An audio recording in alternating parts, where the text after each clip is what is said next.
يا محمد صلى الله عليه وسلم، يا محمد صلى الله عليه وسلم، يا محمد صلى الله عليه وسلم،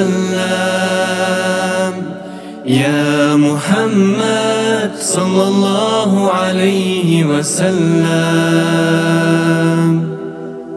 Hak elçisi Allah'ın Muhammedur Rasulullah, yolbaşçısı ümmetinin Muhammedur Rasulullah. Hak batılni ügetken, hata kılsa düzetken, doğra yolni görsetken Muhammedur Rasulullah. Yaxşılıqqa buyurgan, daim bizni oylagan, ümmetim deb yığılgan Muhammedur Rasulullah.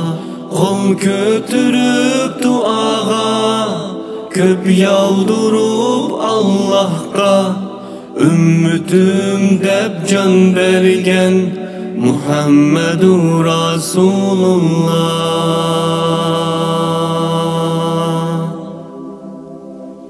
Ya Muhammed sallallahu aleyhi ve sellem, ya Muhammed sallallahu aleyhi ve sellem, ya Muhammed sallallahu aleyhi ve sellem, ya Muhammed sallallahu aleyhi ve sellem.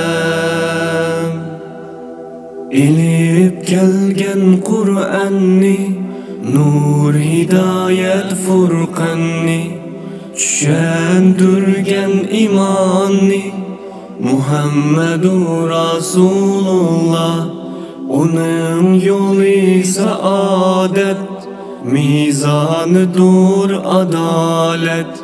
Biz keldirdik şehadet Muhammedur Rasulullah.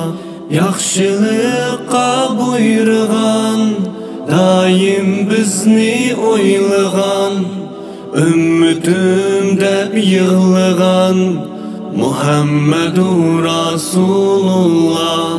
Qol kötürüp duaga, köp yaldurup Allahqa, ümmetim deb can bergen Muhammedur Rasulullah. Bizler üçün her zaman köp yalvurup Allahqa, ümmetim deb can bergen Muhammedur Rasulullah.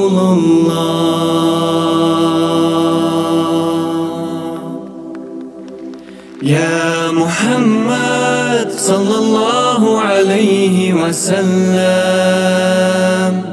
ya Muhammed sallallahu aleyhi ve sellem, ya Muhammed sallallahu aleyhi ve sellem, ya Muhammed sallallahu aleyhi ve sellem, ya Muhammed,